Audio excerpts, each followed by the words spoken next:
The greatest of all time അഥവാ got Venkat പ്രഭു വിജയ് കോമ്പിനേഷനിൽ എത്തിയിട്ടുണ്ടായിരുന്ന ഏറ്റവും പുതിയ ആക്ഷൻ ഡ്രാമ ത്രില്ലർ ചിത്രമാണിത്. എന്തായാലും സിനിമ എങ്ങനെയുണ്ട് എന്ന് നോക്കാം. ഒരു വിജയ് ചിത്രമാണ്, ഒരുപാട് ആളുകൾക്ക് പ്രതീക്ഷയൊക്കെ ഉണ്ടാകും, സ്വാഭാവികമാണ്. ഇനി സിനിമയുടെ ഒരു കഥ എന്ന് പറയുമ്പോഴത്തേക്കും നമ്മുടെ ചിത്രത്തിലെ നായകൻ ഉൾപ്പെടുന്ന കുറച്ച് അംഗങ്ങൾ അവരൊരു സ്ക്വാഡിലാണ്. ആ സ്ക്വാഡ് എന്നുള്ളത് ഒരു ആൻറ്റി ടെററിസ്റ്റ് സ്ക്വാഡാണ്. അതിൽ പ്രവർത്തിക്കുന്നു. അതിനെ തുടർന്നുണ്ടാകുന്ന കുറച്ച് സംഭവവികാസങ്ങൾ എന്നൊക്കെയുള്ളതാണ് സിനിമ എന്നുള്ളത്. ഇപ്പോൾ ഈ ഒരു സിനിമയെ പറ്റി പറയുകയാണെങ്കിൽ ഇതിൻ്റെ കഥയൊക്കെ എടുത്ത് നോക്കുകയാണെങ്കിൽ എക്സ്പെക്റ്റഡ് ആൻഡ് അൺഎക്സ്പെക്റ്റഡ് എന്ന് പറയേണ്ടിയിരിക്കുന്ന തരത്തിലുള്ള ഒരു കഥയാണ്. അതായത് നമുക്ക് പ്രതീക്ഷിക്കാൻ പറ്റുന്നതും പറ്റാത്തതുമായിട്ടുള്ള ഒരുപാട് ടേണുകളുള്ള അതുപോലെ തന്നെ കുറച്ച് ഇമോഷൻസ് ഒക്കെയുള്ള അങ്ങനെയുള്ള ഒരു കഥയാണ് ഈ ഒരു ചിത്രത്തിൻ്റെ ഒരു ടോട്ടാലിറ്റിക്കുള്ളിൽ ഉണ്ടായിരുന്നത്. അത്യാവശ്യം ഞാൻ ഈ പറഞ്ഞ പോലെ തന്നെ നമ്മളിലേക്ക് കുറേ അൺഎക്സ്പെക്റ്റഡ് ആയിട്ട് ഒന്നൊന്നുമല്ല അതിലധികം എനിക്ക് തോന്നുന്നു 10, 15, 20 മിനിറ്റ് ഇടവിട്ട് അൺഎക്സ്പെക്റ്റഡ് ആയിട്ടുള്ള കുറേ മൊമെൻറ്റ്സ് ഒക്കെ ഇങ്ങനെ തന്നുകൊണ്ടിരിക്കുന്ന തരത്തിലുള്ള ഒരു കഥയായിരുന്നു. അത് അത്യാവശ്യം ഒരു സാറ്റിസ്ഫൈ ചെയ്യുന്ന രീതിയിൽ വരുന്നത്. നിങ്ങൾക്കറിയാമല്ലോ, അൺഎക്സ്പെക്റ്റഡ് ആയിട്ടുള്ള മൊമെൻറ്റ്സ് വരുമ്പോഴത്തേക്കും നമുക്ക് സ്വാഭാവികമായിട്ട് സിനിമയോട് കൂടുതലായിട്ട് ഒരു അറ്റാച്ച്മെൻറ്റ് ഉണ്ടാകും, അല്ലെങ്കിൽ നമുക്ക് കൂടുതലായിട്ട് എൻജോയ് ചെയ്യാനൊക്കെ സാധിക്കും. സോ ഈ സ്റ്റോറി എന്നുള്ളത് അത്യാവശ്യം ഒക്കെ എന്ന് പറയാൻ സാധിക്കും. എന്നാൽ കംപ്ലീറ്റ്ലി ഒരു വിജയ് സിനിമയല്ല. വിജയ് സിനിമയിൽ നിന്നും നമ്മൾ ഇതുവരെയും കാണാത്ത ഒരു സംഭവമാണ് ഈ കഥയുടെ ടോട്ടാലിറ്റിക്കുള്ളിൽ ഉണ്ടായിരുന്നതെന്ന് പറയാൻ സാധിക്കില്ല. ഒരു ടിപ്പിക്കൽ വിജയ് സിനിമയുടെ സ്റ്റോറിയായിട്ട് തന്നെ നമുക്ക് ടോട്ടാലിറ്റി പറയാം. എങ്കിലും നമുക്ക് അത്യാവശ്യം സാറ്റിസ്ഫൈ ചെയ്യുന്ന രീതിയിലുള്ള കുറച്ച് എഴുത്തുകളും കാര്യങ്ങളും ഒക്കെ തന്നെ, അല്ലെങ്കിൽ കുറച്ച് സർപ്രൈസുകളും കാര്യങ്ങളൊക്കെ തന്നെ ആ കഥയ്ക്കുള്ളിൽ എഴുതി വന്നപ്പോൾ ഉണ്ടായിരുന്നു എന്ന് പറയാൻ സാധിക്കും. കൂടാതെ പെർഫോമൻസ് വൈസിലും അത്യാവശ്യം കിഡു എക്സ്പീരിയൻസ് നൽകുന്ന കുറച്ച് പെർഫോമൻസ് ഒക്കെ ഉണ്ടായിരുന്നു. എസ്പെഷ്യലി വിജയുടെ കാര്യം തന്നെ പറയണം. കാരണം അദ്ദേഹത്തിൻ്റെ കുറച്ച് ഇമോഷണൽ രംഗങ്ങളൊക്കെ ഉണ്ട്. അതും എടുത്തു പറയേണ്ടത് ഈ ഒരു സിനിമയ്ക്കുള്ളിൽ ഒരു ഡെഡ് ബോഡി കണ്ടിട്ട്, ഒരു ആക്സിഡൻറ്റ് സംഭവിച്ചിട്ട് ഒരു ഡെഡ് ബോഡി കണ്ടിട്ട് അതെന്താണെന്നൊന്നും ഞാൻ കൂടുതലായിട്ട് പറയുന്നില്ല. ആ മൊമെൻറ്റിലേക്ക് ആ ഒരു അദ്ദേഹത്തിൻ്റെ പ്രകടനം എന്നുള്ളത് ഔട്ട്സ്റ്റാൻഡിങ് ആയിരുന്നു. വളരെ എന്താണ് പറയുക, നമുക്ക് അത്യാവശ്യം ഫീൽ ചെയ്യുന്ന രീതിയിലായിരുന്നു ആ ഒരു ഇമോഷൻസ് ഒക്കെ സ്ക്രീനിലേക്ക് എത്തിച്ചിട്ടുണ്ടായിരുന്നു. അതുപോലെ തന്നെ നമ്മളുടെ കോകില മോഹനുണ്ട്, അതുപോലെ പ്രശാന്ത് ഉണ്ട്, പ്രഭുദേവയുണ്ട്, കലയരസനുണ്ട്, പിന്നെ ജയറാമുണ്ട്. ഇവരൊക്കെ തന്നെ പെർഫോമൻസ് ഓവറോൾ നല്ല രീതിയിൽ തന്നെയാണ് നിന്നിട്ടുണ്ടായിരുന്നത്. കൂടാതെ ഞാൻ പറഞ്ഞല്ലോ, ഞാൻ പറഞ്ഞില്ല, നിങ്ങൾക്കറിയാം വിജയ് 2 റോളിൽ എത്തുന്നുണ്ട്. ഒരു അച്ഛൻ മകൻ, രണ്ട് ക്യാരക്ടേഴ്സും വിജയ് നീറ്റായിട്ട് ചെയ്തിട്ടുണ്ടായിരുന്നു എന്ന് പറയാൻ സാധിക്കും. നിങ്ങൾക്ക് കുറേ നല്ല മൊമെൻറ്റ്സ്, അദ്ദേഹത്തിൻ്റെ ഒരു ആരാധകനാണ് നിങ്ങളെന്നുണ്ടെങ്കിൽ തീർച്ചയായിട്ടും അദ്ദേഹത്തിൻ്റെ കുറച്ച് വേറിട്ട അഭിനയ മുഹൂർത്തങ്ങളൊക്കെ നിങ്ങൾക്ക് ഇതിൽ കാണാൻ സാധിക്കും. കൂടാതെ ടെക്നിക്കലി ഈ ഒരു സിനിമയെ പറ്റി പറയുമ്പോൾ എടുത്തു പറയേണ്ട ഒരു കാര്യം സിനിമയുടെ ആ ഒരു സിനിമാറ്റോഗ്രഫി കാഴ്ച തന്നെയാണ്.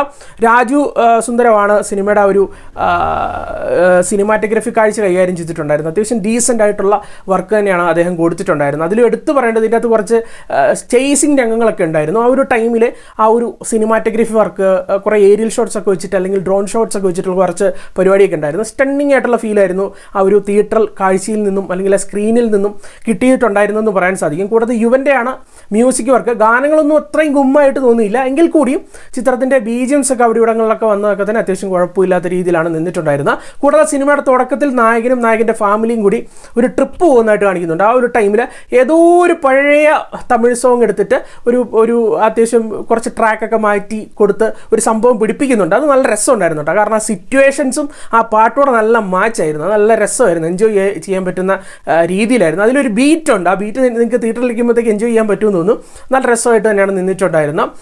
അപ്പോൾ ഇങ്ങനെയൊക്കെയാണ് ഓവറോൾ പറയേണ്ടത്. അതായത് സിനിമയുടെ സ്റ്റോറി ഞാൻ പറഞ്ഞു, ഒരു ടിപ്പിക്കൽ സ്റ്റോറിയാണ്. ഒരു വിജയ് സിനിമയിൽ നിന്ന് നമ്മൾ പ്രതീക്ഷിക്കുന്ന ആ ഒരു ടിപ്പിക്കൽ സ്റ്റോറി തന്നെയാണ്. എങ്കിൽ കൂടിയും ഇത് ടിപ്പിക്കൽ സ്റ്റോറി അല്ലല്ലോ എന്ന് തോന്നിപ്പിക്കുന്ന രീതിയിലുള്ള കുറച്ച് എഴുത്തുകളൊക്കെ ഉണ്ടായിരുന്നു. ഞാൻ പറഞ്ഞ പോലെ തന്നെ നമുക്ക് ചിലതൊക്കെ എക്സ്പെക്റ്റ് ചെയ്യാം, ചിലതൊക്കെ അൺഎക്സ്പെക്റ്റഡ് ആണ്. നമ്മൾ ചില ടിസ്റ്റൊക്കെ വന്നു കഴിയുമ്പോഴത്തേക്ക് യാതൊരു വിധത്തിലും നമ്മൾ പ്രെഡിക്റ്റ് ചെയ്യാത്ത രീതിയിലുള്ള കുറേ ടിസ്റ്റുകളൊക്കെ വരുന്നുണ്ട്. സോ കൊള്ളാലോ എന്നൊക്കെ തോന്നുന്ന രീതിയിലുള്ള കുറേ സംഭവങ്ങളൊക്കെ വരുന്നുണ്ട്. പക്ഷേ പ്രശ്നം എന്നാന്ന് ചോദിച്ചു കഴിഞ്ഞാൽ മെയിൻലി എനിക്ക് പറയാനുള്ളത് സിനിമയുടെ എക്സിക്യൂഷനിലെ മെയിൻ ഒരു പോരായിക എന്നുള്ളതാണ്. അതായത് ഈ എഫക്ട്സ് വർക്കുകളുടെ കാര്യമാണ് പറയുന്നത്. ദാരുണ അവസ്ഥ എന്ന് പറഞ്ഞു കഴിഞ്ഞാൽ അത്രയ്ക്ക് ശോകമായിരുന്നു എന്ന് പറയാൻ സാധിക്കും. എടുത്തു പറയേണ്ടത് ഇതിൻ്റെ അകത്ത് എനിക്ക് ഭയങ്കരമായിട്ട് ചിരിക്കാൻ തോന്നിയൊരു മൊമെൻ്റാണ്. പക്ഷേ ചിരിച്ചില്ല. കാരണം എന്നുള്ളത് എൻ്റെ ഇടത്തും വലത്തും എല്ലാം തന്നെ വൃത്തിനും ഫാൻസൊക്കെയാണ്. അത് കട്ട ഫാൻസ് തന്നെയാണ്, കാരൊക്കെയാണ്. അപ്പം ഞാൻ പറഞ്ഞില്ല, ഫാൻ ഷോയ്ക്കാണ് പോയത്. അപ്പം എനിക്ക് ചിരിക്കാൻ വന്നിട്ട് ഞാൻ പിന്നെ അടക്കി പിടിക്കുകയായിരുന്നു. മൊമെൻ്റ് ആണെന്ന് ചോദിച്ചു കഴിഞ്ഞാൽ നമ്മുടെ വിജയുടെ ഒരു ടീനേജ് കാലഘട്ടം കാണിക്കുന്നുണ്ട്. നിങ്ങൾ ട്രെയിലറിൻ്റെ അകത്ത് ഒരു ചെറിയ സീക്വൻസ് കണ്ടു കാണും. ഞാൻ തിയേറ്ററിലാണോ അത് വീട്ടിൽ ഇരുന്ന് പോകോച്ചാലിന് കാണുവാണെന്ന് പോലും ഞാൻ ആലോചിച്ച് പോയി. ഇതോ കൊച്ചി TV കാണുവാണെന്ന് ആലോചിച്ച് പോയി. ഇമാതിരി ശോകത്തിലൊരു VFX കാഴ്ച, ഇത്രയും ബഡ്ജറ്റ്, ഒരു 100 കോടി ബഡ്ജറ്റിൽ ഒരുക്കിയിട്ടുള്ള ഒരു സിനിമയും കൂടിയാണ്.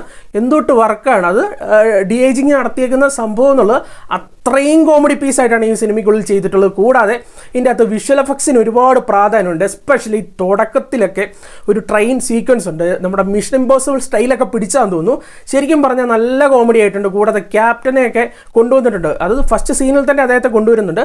എനിക്ക് ചിരി വന്നു പോയി കേട്ടോ, കാരണം അമ്മാതിരി ശോക DAGing വർക്കും ഒക്കെ തന്നെയാണ് നടത്തിയിട്ടുണ്ടായിരുന്നത്. ഈ എഫക്ട്സ് വർക്കിനെ പറ്റിയാണ് ആദ്യമേ പറയേണ്ടത്. കൂടാതെ ഞാൻ പറഞ്ഞല്ലോ, നമുക്ക് ഈ സിനിമ കണ്ടുകൊണ്ടിരിക്കുമ്പോഴത്തേക്കും ചിലയിടങ്ങളിൽ വലിയ വൗ ഫാക്ടറൊക്കെ കിട്ടും. എസ്പെഷ്യലി ഇതിൻ്റെ ഇൻട്രോവൽ ബ്ലോക്കിലൊക്കെ ഒരു ട്വിസ്റ്റ് കൊണ്ടുവെക്കുന്നുണ്ട്. അൺഎക്സ്പെക്റ്റഡ് ആയിട്ടുള്ള ട്വിസ്റ്റാണ്. എനിക്ക് ശരിക്കും പറഞ്ഞാൽ ആ ഒരു ട്വിസ്റ്റ് തുടങ്ങുന്നതിന് തൊട്ട് മുന്നോടിയായിട്ടൊരു ആക്ഷൻ സീക്വൻസ് ആണ്.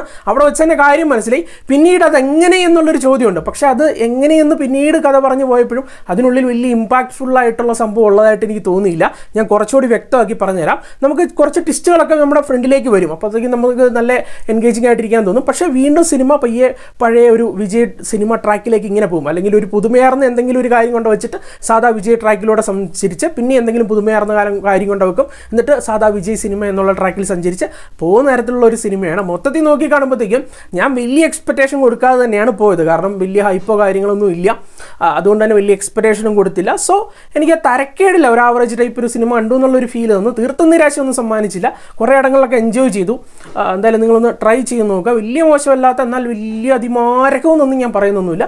ഒരു വട്ടം വലിയ എക്സ്പെക്റ്റേഷൻ കൊടുക്കാതെ പോവുകയാണെങ്കിൽ ഫാമിലിയൊക്കെ ആയിട്ട് വരുന്ന കാണാൻ സാധിക്കുന്ന ഒരു സിനിമയ്ക്ക് മാക്സിമം ഒരു 6.5 ഔട്ട് ഓഫ് 10 ആണ് നൽകുന്നത്. 10/5. എന്തായാലും കണ്ടിട്ട് നിങ്ങളുടെ അഭിപ്രായങ്ങൾ പങ്കുവച്ചേക്കാം. പിന്നെ നിങ്ങളൊരു ഡയഹാർഡ് ഫാനൊക്കെയാണ്, വിജയുടെ ഫാനാണെന്നുണ്ടെങ്കിൽ നിങ്ങൾക്ക് ഇഷ്ടപ്പെട്ടേക്കും. ഞാൻ എടുത്തു പറയുന്നത് ഇതിൻ്റെ അകത്ത് അറ്റ്ലീസ്റ്റ് ആ ഒരു VFX വർക്കുകളെങ്കിലും കുറച്ച് ബെറ്റർ ആക്കി ചെയ്യായിരുന്നെങ്കിൽ എനിക്ക് തോന്നുന്നു എന്നിലെ പ്രേക്ഷകന് കുറച്ചുകൂടി സിനിമ ബെറ്റർ ആയിട്ടുള്ള ഒരു എക്സ്പീരിയൻസ് നൽകിയേനെ. ഇതിൽ ആ ക്ലൈമാക്സ് രംഗമൊക്കെ ഒരു ക്രിക്കറ്റ് ഗ്രൗണ്ടിൽ വെച്ചിട്ടാണ്, അതിൻ്റെ കോമ്പൗണ്ടിലൊക്കെ വെച്ചിട്ടാണ്. ആ ടൈമിലൊക്കെ ഒരു ഇതിൻ്റെ റൂഫിൻ്റെ മണ്ടയിൽ കൂടെയൊക്കെ ഒരു ബൈക്ക് പോകുന്നു. അവിടെ വെച്ചുള്ള ഒരു ആക്ഷൻ സീക്വൻസ് ഒക്കെ ഉണ്ട്.